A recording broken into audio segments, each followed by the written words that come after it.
안녕하십니까. 반갑습니다 여러분. 허니쌤 이동헌입니다. 이번 시간은 사설 칼럼 130번 배달 오토바이 이대로 안된다. 배달하는데 여러분들 오토바이 많이 여러분들도 본 적 있을 겁니다. 그죠?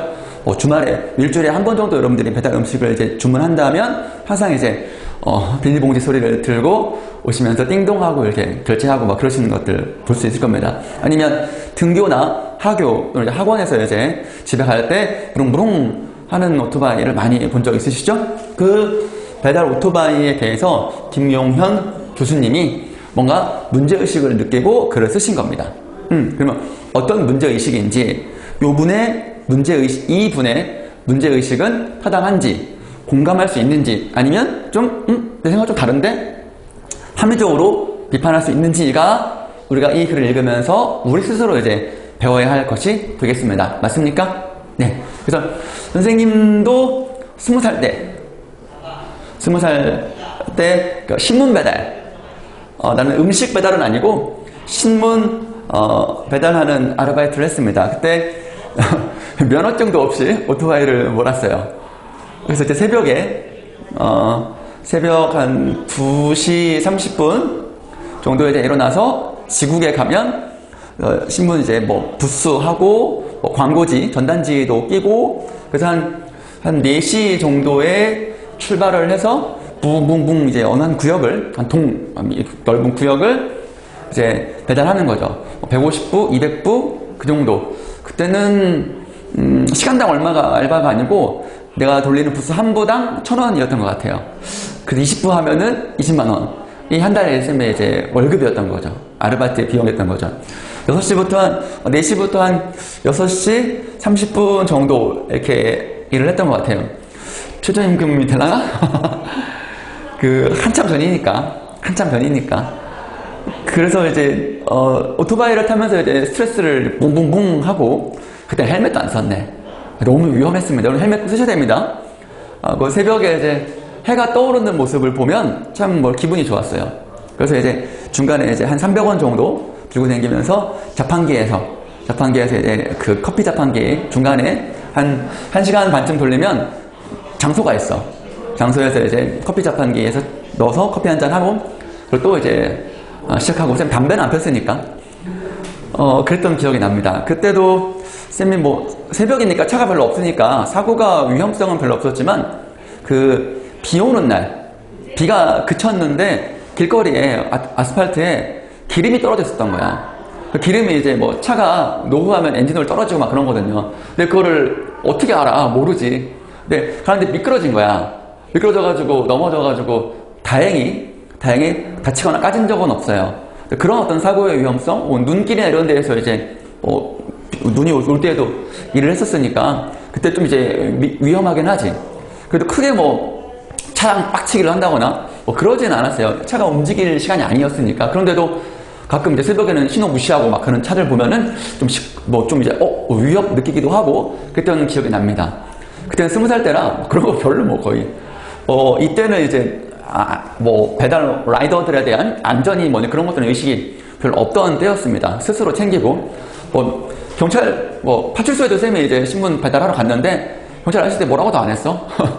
어린애가 하니까 그랬었습니다. 20살 청년이었는데 아무튼 이제 이 글을 읽으면 선생님도 그때가 좀 떠오르고 좀 더 안전하게 했었어야 되는데 다행히 쌤이 사고가 안 났지만 안전했다면 혹시 사고 나더라도 다치진 않았겠구나 이런 생각을 좀 했어요. 지금도 근데 신문 배달하시는 분들 헬멧 안 쓰시더라고. 새벽에 보면 위험하긴 해요. 자, 그래서 아까 다시 돌아와서 이 글쓴이의 어떤 논제에 대한 인식이 받아들일 만한지 타당한지 아니면 비판적으로 바라봐야 할 것인지에 대한 생각을 하면서 글을 읽어나가는 것이 훨씬 더 능숙하게 글을 읽는 것이다. 잊지 마시고 그럼 본문 한번 들어가 보겠습니다. 여러분 다시 20살 때로 돌아가면 알바도 하고 공부도 좀 더 했을 것 같아. 연애도 하고. 자, 일문단 보겠습니다. 운전하시나봐요. 운전하시나봐. 운전하면 이제 차 신호가 이제 빨간불이면은 그 기다리고 있잖아. 사거리 같은 데에서 신호 대기 차선 맨 앞을 배달 오토바이가 장악했다. 이제 뭐 순서대로 이제 이게 신호등이면은 이 도로가 이렇게 있으면 차가 이렇게 있잖아. 이렇게 있으면 이 빈 틈을 가지고 오토바이들이 뒤에 있다가 조금씩 앞으로 이제 나오죠. 왜냐하면 빨리 출발하기 위해서 빨리빨리 때문에 자동차 사이를 뒤집고 들어와 앞자리를 점령한 거야. 장악한 거야. 선점과 장악은 같은 의미가 되겠습니다. 어휘. 신호가 파란불로 띵 바뀌면 붕 출발하는 거지. 엄청난 굉음을 쏟아내며 질주한다. 뿅 가는 거야. 배달은 속도와의 전쟁이다. 속도. 제한된 시간 내에 빨리빨리 배달해야 되는 것 때문에 이분들도 위험한 거 다 알지. 라이더들도. 당연하지. 오토바이는 사고 나면 그냥 죽는 거야. 엄청난, 왜냐면 보호장치가 없으니까. 헬멧 쓴다고 하더라도 다른 데 팔, 다리, 어깨 이런 데 다 부러지거나 까지고 그러면 이제 엄청나지. 빠른 상품 전달을 원하는 주문자와 많은 건수가 수익. 그러니까 하루에 100건, 200건에 따라서 이제 건수마다 수수료가 있으니까 더 많은 수익을 위해서 시간과의 전쟁 빨리빨리 가는 거죠. 여러분들 어떤 의미인지 아시죠? 오토바이 라이더의 이건 이해라는 말은 understanding이 아니고 어떤 이익과 손해라는 것이 빨리 가는 것이 나에게 이득이니까 빨리 가야지 붕붕붕 하는 거야. 늦게 가면 그건 손해니까 어떤 라이더의 생각, 이 속도의 상승을 부추기며 많은 사고를 유발한다. 맞습니다. 속도가 빠르면 사고가 날 수밖에 없어요. 통제가 안 되니까. 브레이크를 잡아도 더 많이 밀릴 것이고 속도가 빠르면 시야가 좁아져가지고 판단을 내리기가 쉽지가 않습니다. 운전해보면 알아요, 여러분들. 많은 사고를 일으키죠. 유발한다. 일으킵니다. 작년 기준 오토바이로 인한 교통사고 건수가 사망자가 모두 증가했대요. 얼마나 증가했는지 통계치는 안 나왔지만 그게 좀 아쉽네요. 코로나19 영향으로 배달 서비스 증가했다. 이거는 여러분이 근거로 인정할 만하죠. 비대면 경제, 비대면 때문에 당장 여러분들도 느낄 거 아닙니까? 재작년과 작년 그리고 올해 들어서 배달 음식으로 인한 여러분들이 담당일 수도 있는 재활용 분리수거 많이 하시죠? 선생님도 많이 합니다. 많이 하는 편입니다. 물론 우리 애기들도 시긴 하지만 출근하기 전에 조금씩 이제 버리는 것이죠. 그럼 플라스틱이 훨씬 많이 늘어났습니다. 혹시 여러분들 그 아파트에 사시는 사는 분들이라면 경비하시는 분들께 한번 여쭤보세요. 어르신, 아저씨, 플라스틱이 더 많이 늘어났나요? 하면 거의 10중 8구는 훨씬 많이 늘어났어요. 이렇게 대답을 하실 겁니다. 당장 내가 보기에도 플라스틱을 엄청 많이 차거든. 비닐도 엄청 많이 차고 그렇습니다. 그래 당연히 이분들로 인한 오토바이가 더 배달이 많이 증가될 것이고 빨리빨리 하기 때문에 속도가 늘어나면 그만큼 사고 확률도 더 많아진다. 건수가 더 많이 늘어난다. 당연한 논리적인 귀결입니다. 자, 이 문단 보겠습니다. 배달 오토바이의 위험한 운전은 속도 때문에 신호를 무시한다거나 아니면 역주행한다든가 이런 것들이 있습니다. 주위에서 쉽게 볼 수 있다. 유모차가 다니는 인도의 틈새를 뒤집고 사람이 건너는 횡단보도를 질주한다. 또 속도를 높이기 위해 머플러 구멍을 뚫어 고정된 엔진 출력을 상승시킨다. 그럼 뭉 하는 거야. 소음이 우리의 평온한 삶을 든다. 여러분들 길 지나가다가 갑자기 뒤에서 뭉 하면 깜짝 놀라잖아. 좀 화가 나기도 하고 그럴 수도 있을 거야. 그런 감정이 있어. 아무리 이분들 아무리 라이더의 생계가 이랬다 하더라도 그래도 다른 사람들에게 어떤 안전에 대한 위협을 주면서까지 하는 것은 무리가 있지. 그런 거에 대해서 이분은 비판적으로 보는 거야. 어때? 그러니까 글쓴이가 배달 라이더의 생계를 이해하지만 그렇다고 해서 이렇게 인도, 또 유모차 다니는 사람 다니는 길 그러면 다칠 수 있잖아. 더군다나 어른이야 인지가 되지만 아이들은 아무래도 시야가 좁고 인지 능력이 떨어지니까 더 많이 부딪히거나 그러면 엄청난 사고가 되는 거지. 저 가끔 쌤도 위험을 느낄 때가 있어. 꽝 지나가면. 그러다 골목이 탁 튀어나오면 그냥 가는 거거든. 그런 것들 보면은 요거는 좀 그분들도 주의를 해야 될 것 같아. 빌딩과 주택 사이를 주행할 경우 엔진 폭발 소음이 사방에 튕겨 증폭되고 사라질 때쯤 또 다른 오토바이의 엔진음이 덧입혀진다. 소리는 야간에 더 증폭되는데 야식 배달과 새벽 배송의 일상화로 24시간 인간의 삶 곳곳을 파고든다. 수면 시간이 모자란 현대인에게 불을 끄고 눈을 감는 시간에 울리는 오토바이의 배기 진동음은 무앙 소리는 고문에 가깝다. 이걸 경험해 본 사람이 있으면 실감 날 겁니다. 이거는 그것도 못 참어? 다 같이 사는 세상인데 그래도 소리가 시끄러운 건 사실이야. 근데 이거를 니탄내탄 할 게 아니라 제도적으로 고치면 돼. 이런 거를 문화를 바꾸면 되는 거야. 그렇게 가는 거 맞겠지? 니탄내탄 할 게 아니라 이 근본적인 원인을 잘 찾아서 그것을 해결하는 쪽으로 지혜를 모으는 것이 좋지. 마치 우리가 아파트 층간소음 예를 들면 위층 아래층이 엄청 스트레스야. 당사자만의 문제가 아니라 아파트를 튼튼하게 지으면 될 거 아니야. 아파트를 충분하게 층간소음에 영향받지 않게 튼튼하게 더 지을 수 있어. 아파트 값이 비싸다는 것은 더 좋은 자재를 쓰고 정말 살만한 가치가 있게끔 지어야 되는 거 아니야? 그런데 제대로 잘 안 짓는다고 해. 충분하게 더 튼튼하게 지을 수 있음에도 불구하고 그렇게 안 된대. 선생님 어떤 글을 읽었냐면 아파트와 우리가 학원 건물, 선생님 여기 사무실에 어떤 상가 건물을 비교해보면 똑같은 층인데 우리가 상가에서는 층간소음이 거의 없어.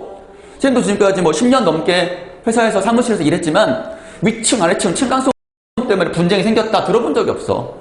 아파트는 엄청 많지. 알아봤더니 아파트와 상가가 건물 방식이 다르대.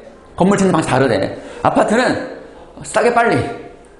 그러니까 좀 이렇게 구조가 자재를 좋은 거 안 좋은 거 쓰는 게 문제가 아니라 구조 자체가 층간소음이 날 수밖에 없는 그런 구조래. 요즘 지은 아파트 같은 공법. 그러니까 아파트의 건물 짓는 기술, 공법, 기술이 다르네. 그럼 이런 기술로 상가가 층간소음이 안 되는 기술을 쓰면 되는데 그러면 돈이 안 되니까 그렇게 한대. 좀 그렇지? 이거는 그러면 당사자만의 문제가 아니라 아파트 짓는 건설사한테 똑바로 지어라 이렇게 해야 되는데 그렇게 되려면 시간이 좀 걸려. 노력을 많이 해야 되고.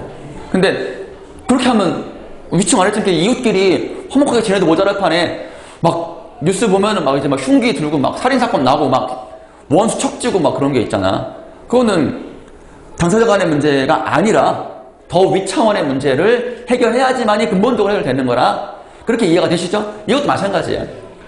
오토바이 소리 때문에 배달 라이더한테 욕하면 안 돼. 그리고 라이더가 안전하게 정상적인 속도로 운전할 수 있게끔 제도를 바꿔야지. 그렇게 하면 좋지 않을까? 우리가 많이 공부했던 택배 기사님들도 마찬가지야. 야간, 새벽 배송 이런 것들, 당일 배송, 총알 배송 이런 것들도 문제인 거지. 그런 것도 충분하게 더 큰 차원에서 논의를 하면 고칠 수 있지 않을까? 그렇게 우리가 당장 눈앞에 있는 것만이 원인이 아니라 더 넓은 차원, 더 높은 차원에서 원인을 보고 해결해 나갔으면 좋겠어. 그런 안목을 여러분 좀 이제 길러주세요. 자, 3문단 보겠습니다.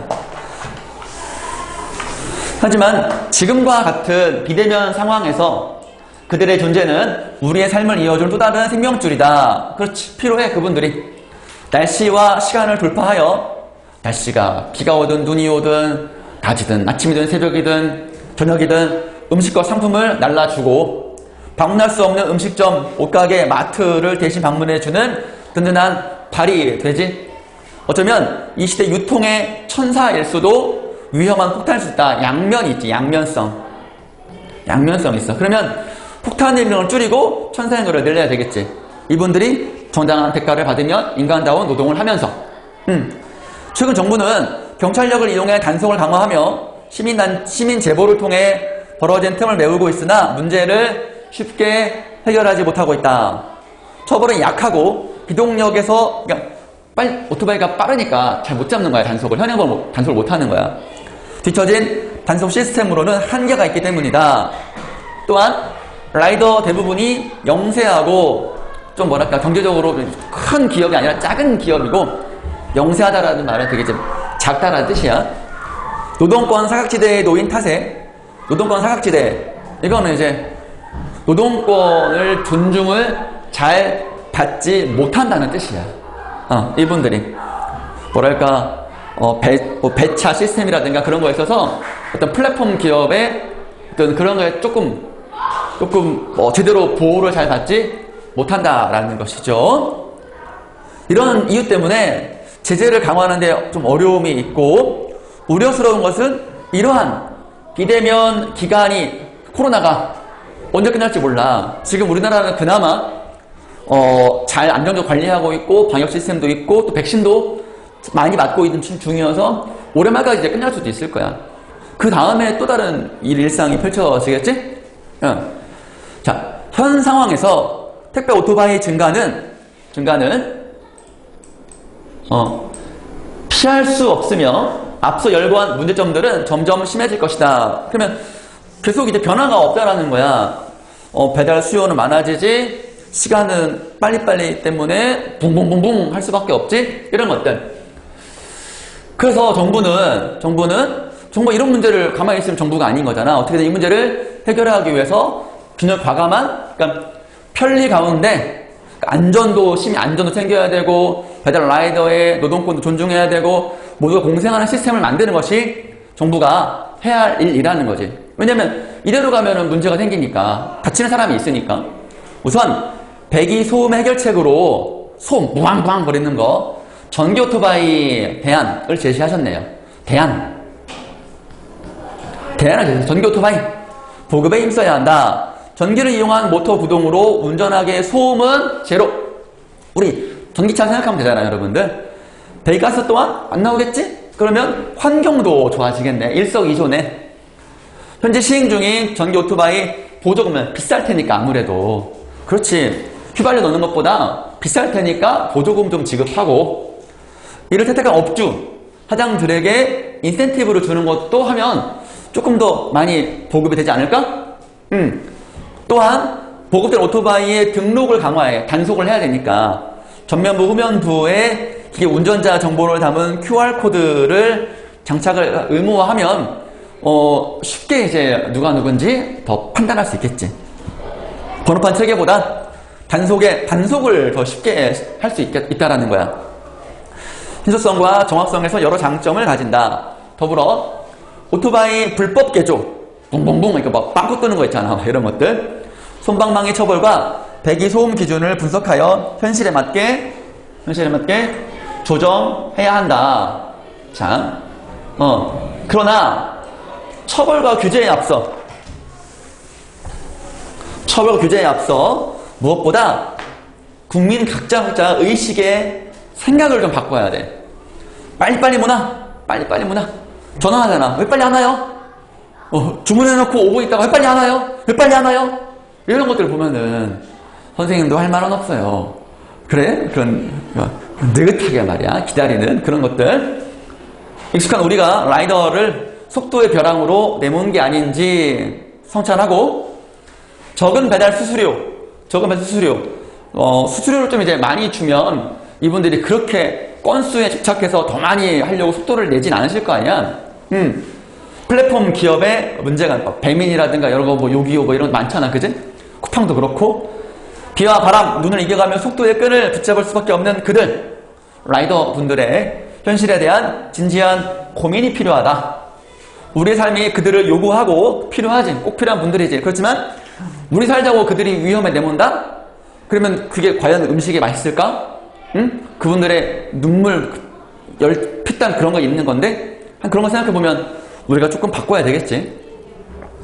그들 역시 우리의 삶을 통해 살아간다. 같이 살아가는 건데 누군가 불편하다 하면 이 불편을 해결하기 위해 지혜를 모으자. 우리부터 고칠 거 고치고, 또 정부에 우리가 할 수 없는, 시민단체가 할 수 없는 거는 정부의 요구해서 정부가 제도적으로 개선하게끔 더 노력을 하자. 이런 얘기로 이분이 글을 마쳤습니다. 어때요? 좋은 글이죠? 우리가 일상에서 일어난 일들을 한 번쯤 더 곱씹어보고 고민해보는 그런 글이었습니다. 그래서 여러분들이 눈에 보이는 게 전부가 다가 아니라 눈에 보이지 않는 것도 넓고 깊게 헤아릴 줄 아는 그런 큰 사람이 되기를 바랍니다. 저도 노력하겠습니다. 오늘 수업은 여기까지 하겠습니다. 수고했습니다.